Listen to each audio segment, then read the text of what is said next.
నమస్కారం ఘంటారావానికి స్వాగతం. ముందుగా ప్రధానాంశాలు.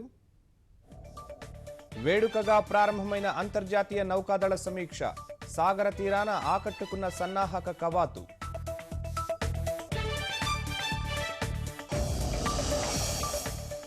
అమరవీరులకు సీఎం నివాళి, ఐఎఫ్ఆర్ గ్రామం ప్రారంభం, అలరించిన కళాకారుల విన్యాసాలు.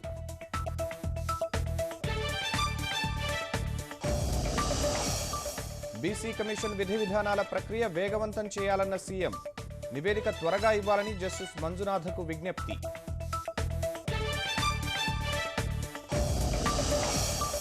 దీక్ష ఆగదన్న ముద్రగడ, చర్చలకు సిద్ధమని స్పష్టం. కిర్లంపూడికి ఎవరూ రావద్దని పోలీసులు సూచన.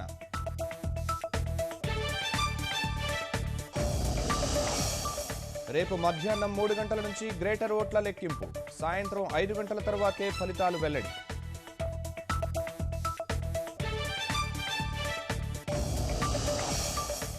ఈ నెల 23 నుంచి పార్లమెంటు బడ్జెట్ సమావేశాలు, 25న రైల్వే బడ్జెట్, 29న సాధారణ బడ్జెట్.